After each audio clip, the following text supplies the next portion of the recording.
വെറുതെ പറയല്ല ട്ടോ. വെറും 2 ചേരുവ കൊണ്ട് തയ്യാറാക്കിയെടുക്കാൻ വേണ്ടി പറ്റുന്ന നല്ല ടേസ്റ്റി ആയിട്ടുള്ളൊരു പലഹാരത്തിൻ്റെ റെസിപ്പിയുമായിട്ടാണ് ഇന്ന് ഞാൻ വന്നിരിക്കുന്നത്. മാവ് അരച്ച ഉടൻ തന്നെ നമുക്ക് ഈ ഒരു പലഹാരം ഉണ്ടാക്കിയെടുക്കാനും പറ്റും. ഇതെങ്ങനെയാണ് ഉണ്ടാക്കുന്നത് നോക്കാം. അതിന് മുന്നേയായിട്ട് എൻ്റെ ചാനൽ ആദ്യമായിട്ട് കാണുന്നവരാണെങ്കിൽ ഞാൻ ഇടുന്ന വീഡിയോസ് നിങ്ങൾക്ക് ഇഷ്ടമാകുന്നുണ്ടെങ്കിൽ ചാനൽ ഒന്ന് സബ്സ്ക്രൈബ് ചെയ്ത് സപ്പോർട്ട് ചെയ്യാൻ മറന്നു പോകല്ലേ. സബ്സ്ക്രൈബ് ചെയ്യുമ്പോൾ തൊട്ടടുത്ത ബെല്ലൈക്കൺ പ്രസ് ചെയ്ത് ഓൾ എന്ന ഓപ്ഷൻ എനേബിൾ ചെയ്യുകയാണെങ്കിൽ ഞാൻ ഇടുന്ന വീഡിയോസിൻ്റെ നോട്ടിഫിക്കേഷൻ നിങ്ങൾക്ക് കിട്ടുന്നതായിരിക്കും. ആദ്യം തന്നെ ഇതിനായിട്ടുള്ള മാവാണ് അരച്ചെടുക്കാൻ വേണ്ടി പോകുന്നത്. അതിനായിട്ട് 2 കപ്പ് പച്ചരിയാണ് നമുക്ക് ആവശ്യമായിട്ടുള്ളത്. അതാദ്യം തന്നെ നല്ലപോലെ കഴുകിയെടുത്തതിന് ശേഷം കുറച്ച് വെള്ളത്തിൽ ഒന്ന് കുതിർക്കാൻ വേണ്ടി വെച്ചിരിക്കുന്നതാണ്. 4 മുതൽ 6 മണിക്കൂർ നേരത്തേക്കോ അല്ലാന്നുണ്ടെങ്കിൽ ഓവർനൈറ്റോ നിങ്ങൾക്ക് കുതിർത്തെടുക്കാവുന്നതാണ്. ഞാനിവിടെ രാത്രി മുഴുവൻ കുതിർത്തെടുത്തിരിക്കുന്നതാണ്. അതിലെ വെള്ളം മാറ്റിയെടുക്കാനായിട്ട് ഞാനിവിടെ ഒരു അരിപ്പയിലേക്ക് ഇട്ട് കൊടുത്തിട്ടുണ്ട്. വെള്ളം നല്ലപോലെ മാറ്റിയെടുത്തതിന് ശേഷം അത് മിക്സറിൻ്റെ ജാറിലേക്ക് ഇട്ട് കൊടുത്തിട്ടുണ്ട്. ഇനി ഇതിലേക്ക് ആവശ്യമായിട്ടുള്ളത് ചോറാണ്. 2 കപ്പ് പച്ചരിക്ക് 1 കപ്പ് ചോറാണ് നമുക്ക് ആവശ്യമായിട്ടുള്ളത്. ഞാനിവിടെ മട്ടയരിയുടെ ചോറാണ് ഉപയോഗിച്ചിരിക്കുന്നത്. നിങ്ങൾക്ക് ഏത് അരിയുടെ ചോറ് വേണമെങ്കിലും ഉപയോഗിക്കാം. ഇതിലേക്ക് ഉപ്പും കൂടെ ചേർത്ത് കൊടുക്കാം. ഏകദേശം 3/4 ടീസ്പൂണോളം ഉപ്പ് ഞാനിവിടെ ചേർത്ത് കൊടുത്തിട്ടുണ്ട്. ഇനി ഇതിലേക്ക് വെള്ളമാണ് ചേർത്ത് കൊടുക്കേണ്ടത്. 1 കപ്പ് വെള്ളം എടുത്തിട്ടുണ്ട്. പക്ഷേ ആദ്യം തന്നെ മുഴുവനായിട്ടും ചേർക്കണില്ല. പക്ഷേ 1 കപ്പ് വെള്ളം നമുക്കിത് അരച്ചെടുക്കാൻ വേണ്ടിയിട്ട് ആവശ്യമായിട്ട് വരും. ഏകദേശം 3/4 കപ്പ് ഒഴിച്ച് അരച്ചെടുത്തതിന് ശേഷം വീണ്ടും ബാക്കിയുള്ള വെള്ളം ഒഴിച്ച് നല്ലപോലെ തന്നെ അരച്ചെടുത്തിട്ടുണ്ട്. ഇതുപോലെ നല്ല ഫൈനായിട്ടുള്ള പേസ്റ്റായിട്ട് തന്നെ അരച്ചെടുക്കാൻ വേണ്ടി ശ്രദ്ധിക്കുക. 1 കപ്പ് വെള്ളം ഒഴിച്ച് അരച്ചെടുത്തതിന് ശേഷം 1/4 കപ്പ് വെള്ളം മിക്സറിൻ്റെ ജാറ് കഴുകിയിട്ടും കൂടെ ഞാൻ ഒഴിച്ചു കൊടുത്തിട്ടുണ്ട്. അപ്പോൾ ടോട്ടൽ 1/4 കപ്പ് വെള്ളം ഒഴിച്ചിട്ടാണ് ഈ ഒരു കൂട്ട് തയ്യാറാക്കി എടുത്തിരിക്കുന്നത്. ഈ ഒരു കൂട്ടിന് റെസ്റ്റ് ചെയ്യേണ്ട ആവശ്യമൊന്നുമില്ല. ഇതിനായിട്ടൊരു കറി കൂടെ ഞാനിവിടെ തയ്യാറാക്കി എടുക്കുന്നുണ്ട്. അതിനായിട്ട് ഞാനിവിടെ 3/4 കപ്പ് വെള്ളക്കടലയാണ് എടുത്തിരിക്കുന്നത്. വെള്ളക്കടല ഒന്ന് രാത്രി കുതിർക്കാൻ വേണ്ടി വെച്ചിരിക്കുന്നതാണ്. അതിലെ വെള്ളമൊക്കെ നല്ലപോലെ മാറ്റിയതിന് ശേഷം പ്രഷർ കുക്കറിലേക്ക് ഇട്ട് കൊടുത്തിട്ടുണ്ട്. അതിലേക്ക് മുങ്ങാൻ പാകത്തിന് മാത്രം വെള്ളം കൂടെ ഒഴിച്ചിട്ടുണ്ട്. ഇതിലേക്ക് 1/4 ടീസ്പൂൺ മഞ്ഞൾപ്പൊടി ഇട്ട് കൊടുത്തിട്ട് നമുക്കിത് വേവിച്ചെടുക്കാം. ഹൈ ഫ്ലെയിമിൽ വെച്ച് ഫസ്റ്റ് വിസിൽ വരുന്നത് വരെയും പിന്നെ മീഡിയം ഫ്ലെയിമിലോട്ടേക്ക് മാറ്റിയിട്ട് ഏകദേശം 10 മിനിറ്റ് നേരത്തേക്കാണ് ഇത് കുക്ക് ചെയ്തെടുത്തിരിക്കുന്നത്. ഇനി ഇതിലേക്കുള്ള മസാല എങ്ങനെയാണ് തയ്യാറാക്കുന്നത് നോക്കാം. അതിനായിട്ട് ഒരു പാനിലേക്ക് ഏകദേശം 1 ടേബിൾ സ്പൂൺ എണ്ണ ഒഴിച്ചിട്ടുണ്ട്. എണ്ണ ഒന്ന് ചൂടായി വരുമ്പോൾ അതിലേക്ക് 1/2 ടീസ്പൂൺ സാധാരണ ജീരകം ചേർത്ത് കൊടുത്തിട്ടുണ്ട്. ജീരകം ഒന്ന് പൊട്ടി വരുമ്പോൾ ഒരു മീഡിയം വലുപ്പത്തിലുള്ള സവാള ചെറുതായിട്ട് അരിഞ്ഞതാണ് ചേർത്ത് കൊടുത്തിരിക്കുന്നത്. സവാള ഒന്ന് ചെറുതായിട്ട് വാടി വരുന്നത് വരെ വഴറ്റിയെടുക്കാം. സവാള ഇപ്പോൾ ചെറുതായിട്ട് വാടി വന്നിട്ടുണ്ട്. ഈ ഒരു സമയത്ത് ഇതിലേക്ക് ഇഞ്ചി വെളുത്തുള്ളി പച്ചമുളക് പേസ്റ്റാണ് ചേർത്ത് കൊടുക്കുന്നത്. ഞാനിവിടെ 5-6 അല്ലി വെളുത്തുള്ളി എടുത്തിട്ടുണ്ട്. അതുപോലെ തന്നെ ഒരു ചെറിയ കഷ്ണം ഇഞ്ചിയും ഒരു 3-4 പച്ചമുളകും എടുത്ത് നല്ലപോലെ ചതച്ചെടുത്തിരിക്കുന്നതാണ്. അത് ഇതിൻ്റെ കൂടെ തന്നെ ചേർത്ത് നല്ലപോലെ തന്നെ ഒന്ന് വഴറ്റിയെടുക്കാം.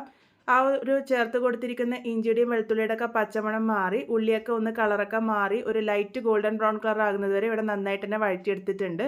അതിനുശേഷം ഇതിലേക്ക് 2 ചെറിയ തക്കാളി ചെറുതായിട്ട് അരിഞ്ഞതും കൂടെ ചേർത്ത് കൊടുത്തിട്ടുണ്ട്. ഇനി ഇതെല്ലാം കൂടെ നന്നായിട്ടൊന്ന് വഴറ്റിയെടുക്കാം. ആ ഒരു ചേർത്ത് കൊടുത്തിരിക്കുന്ന തക്കാളിയൊക്കെ നന്നായിട്ട് വെന്ത് ഒരു പേസ്റ്റ് പരുവത്തിലാകുന്നത് വരെയാണ് ഇതൊന്ന് വഴറ്റിയെടുക്കേണ്ടത്. ഇപ്പോൾ ദാ തക്കാളിയൊക്കെ നല്ലപോലെ തന്നെ വെന്ത് പേസ്റ്റ് പരുവത്തിലായി വന്നിട്ടുണ്ട്. ഇനി ഇതിലേക്ക് മസാലകളാണ് ചേർത്ത് കൊടുക്കാൻ വേണ്ടി പോകുന്നത്. 2.5 ടീസ്പൂൺ മല്ലിപ്പൊടിയാണ് ആദ്യം തന്നെ ചേർത്ത് കൊടുത്തിരിക്കുന്നത്. ഇതിൽ മെയിനായിട്ടും ചേർത്ത് കൊടുക്കുന്നത് മല്ലിപ്പൊടിയാണ്. ഇതിൻ്റെ കൂടെ തന്നെ ഞാനിവിടെ ചിക്കൻ മസാലയാണ് ചേർത്ത് കൊടുത്തിരിക്കുന്നത്. 1 ടീസ്പൂൺ ചിക്കൻ മസാല ചേർത്തിട്ടുണ്ട്. ചിക്കൻ മസാല ഇല്ലാന്നുണ്ടെങ്കിൽ നിങ്ങൾക്ക് ഗരം മസാല വേണമെങ്കിലും ചേർക്കാവുന്നതാണ്. മുളക് പൊടി ഞാനിവിടെ വളരെ കുറച്ച് മാത്രമേ ചേർത്തിട്ടുള്ളൂ. 1/2 ടീസ്പൂണോളം മുളക് പൊടിയും കൂടെ ചേർത്ത് നല്ലപോലെ തന്നെ മിക്സ് ചെയ്തെടുക്കുന്നുണ്ട്. ആ ഒരു മസാലയുടെ ഒക്കെ പച്ചമണം മാറുന്നത് വരെ വേണം വഴറ്റിയെടുക്കാൻ വേണ്ടിയിട്ട്. മസാല കരിഞ്ഞു പോകാതിരിക്കാൻ വേണ്ടി 1 ടേബിൾ സ്പൂൺ വെള്ളം കൂടെ ഒഴിച്ചു കൊടുത്തിട്ടുണ്ട്. ഇപ്പോൾ ആ ഒരു മസാലയുടെ ഒക്കെ പച്ചമണം നല്ലപോലെ മാറി വരുന്നത് വരെ വഴറ്റിയെടുത്തിട്ടുണ്ട്. അതിനുശേഷം ഇതിലേക്ക് നമ്മൾ വേവിച്ചെടുത്തിരിക്കുന്ന കടല കൂടെ ചേർത്ത് കൊടുക്കാം.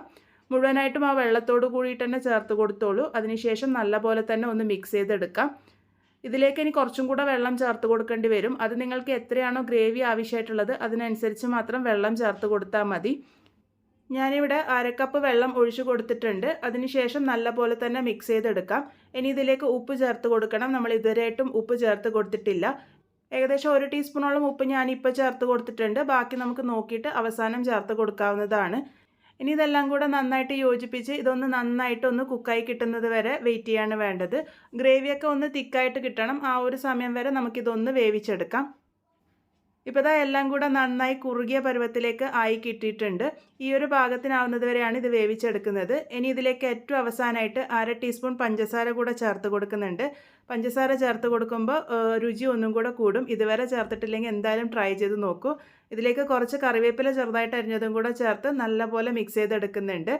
ഇത്തിരി ആയിക്കഴിഞ്ഞാൽ നമ്മളുടെ കടലക്കറി ഇവിടെ റെഡി ആയിട്ടുണ്ട്. വളരെ ടേസ്റ്റി ആയിട്ട് തേങ്ങയൊന്നും ഇല്ലാതെ തയ്യാറാക്കിയെടുത്തിരിക്കുന്ന കടലക്കറിയാണ്. എന്തായാലും ട്രൈ ചെയ്ത് നോക്കൂ. ഇത് നിങ്ങൾക്ക് ഒരുപാട് ഇഷ്ടമാവും. ഇനി നമ്മൾ തയ്യാറാക്കി വെച്ചിരിക്കുന്ന കൂട്ട് എങ്ങനെയാണ് ചുട്ടെടുക്കുന്നതെന്ന് നോക്കാം. അതിനായിട്ട് ഞാനിവിടെ വെള്ളയപ്പ ചട്ടിയാണ് എടുത്തിരിക്കുന്നത്. അതിലേക്ക് കുറച്ച് എണ്ണ ഒഴിച്ചിട്ടുണ്ട്. എണ്ണ നല്ലപോലെ ചൂടായി വന്നതിന് ശേഷം ഒരു തവി മാവ് ഇതുപോലെ ഒഴിച്ചു കൊടുക്കുകയാണ് ചെയ്യേണ്ടത്. നമ്മൾ സാധാരണ നെയ്യപ്പത്തിനൊക്കെ ഉണ്ടാക്കുമ്പോൾ ഒഴിച്ചു കൊടുക്കുന്നത് പോലെ ഒഴിച്ചു കൊടുക്കുക. എണ്ണ നല്ലപോലെ ചൂടായിട്ടിരിക്കാൻ വേണ്ടിയിട്ട് ശ്രദ്ധിക്കണം. അതുപോലെ ഇത് ഒഴിച്ചു കൊടുത്താൽ പിന്നെ മീഡിയം ഫ്ലെയിമിലോട്ടേക്ക് മാറ്റിക്കോളൂ. ഇത് കുറച്ച് നേരം ഇതുപോലെ വെയിറ്റ് ചെയ്യേണ്ടി വരും. കുറച്ച് സമയം കഴിയുമ്പോൾ ഇത് എണ്ണയുടെ മുകളിലേക്ക് തന്നെത്താൻ പൊങ്ങി വരും. നിങ്ങൾക്ക് വീഡിയോയിൽ കാണുമ്പോൾ പെട്ടെന്ന് പൊങ്ങി വന്നതുപോലെ തോന്നുന്നുണ്ടാകും. പക്ഷേ അത് ഞാൻ വീഡിയോ ഫാസ്റ്റിലാണ് വെച്ചിരിക്കുന്നത്. ഇതുപോലെ എണ്ണയുടെ മുകളിലേക്ക് ചെറുതായിട്ട് പൊങ്ങി വരുമ്പോൾ എണ്ണ ഇതിൻ്റെ മുകളിലേക്ക് ഇതുപോലെ തട്ടിക്കൊടുക്കുകയാണെങ്കിൽ നല്ലപോലെ പൊങ്ങി വരും. അതിനുശേഷം ഇത് മറിച്ചിട്ട് കൊടുക്കുക. പിന്നെ ഒരുപാട് നേരം കുക്ക് ചെയ്യേണ്ട ആവശ്യമില്ല. ഇതിൻ്റെ കളറൊന്നും ഒരു ബ്രൗൺ കളറൊന്നും ആക്കേണ്ട ആവശ്യമില്ല. ഇത് വെള്ള കളറിൽ തന്നെയാണ് ഉണ്ടാകുക. നല്ലപോലെ പൊങ്ങി വന്നാൽ തന്നെ അതിൻ്റെ ഉള്ളോളക്കം കറക്റ്റായിട്ട് വെന്തിട്ടുണ്ടാകും. അതൊന്ന് തിരിച്ചും കൂടിയിട്ട് ഒന്ന് ചെറുതായിട്ട് ഫ്രൈ ചെയ്തെടുത്താൽ മതി. ഇതിപ്പോൾ പാകത്തിന് റെഡി ആയിട്ടുണ്ട്. ഇതേപോലെ നമുക്ക് ബാക്കിയുള്ളതൊക്കെ തന്നെ ചുട്ടെടുക്കാം. നമ്മളിവിടെ തയ്യാറാക്കിയെടുത്തിരിക്കുന്നത് കണ്ണൂർ സ്പെഷ്യൽ അല്ലെങ്കിൽ മലബാർ സ്പെഷ്യൽ മുട്ടയപ്പമാണ്. മുട്ടയപ്പത്തിൽ മുട്ടയൊന്നുമില്ല, വെറും 2 ചേരുവ കൊണ്ടാണ് നമ്മളിത് തയ്യാറാക്കിയെടുത്തിരിക്കുന്നത്. അതുപോലെ തന്നെ മാവൊന്നും അരച്ച് വെക്കാതെ തന്നെ ഈസി ആയിട്ട് തയ്യാറാക്കിയെടുക്കാൻ വേണ്ടി പറ്റും. ഒരിക്കലെങ്കിലും ട്രൈ ചെയ്ത് നോക്കേണ്ട നല്ലൊരു ടേസ്റ്റി ആയിട്ടുള്ള പലഹാരം തന്നെയാണിത്. ഇതിൻ്റെ കൂടെ കടലക്കറിയാണ് ഞാനിപ്പോൾ ഇവിടെ ഉണ്ടാക്കിയിരിക്കുന്നത്. നിങ്ങൾക്കിത് ചിക്കൻ കറി വെച്ചോ അല്ലാന്നുണ്ടെങ്കിൽ മട്ടൻ കറി വെച്ചോ എന്ത് വേണമെങ്കിലും സെർവ് ചെയ്യാവുന്നതാണ്. ഈ ഒരു കടലക്കറി നിങ്ങൾ എന്തായാലും ട്രൈ ചെയ്ത് നോക്കൂ. അതുപോലെ തന്നെ മുട്ടയപ്പവും ട്രൈ ചെയ്ത് ഫീഡ്ബാക്സ് ഒന്നും പറയാൻ മറക്കരുത്. വീണ്ടും ഒരു നല്ല റെസിപ്പിയുമായി കാണാം.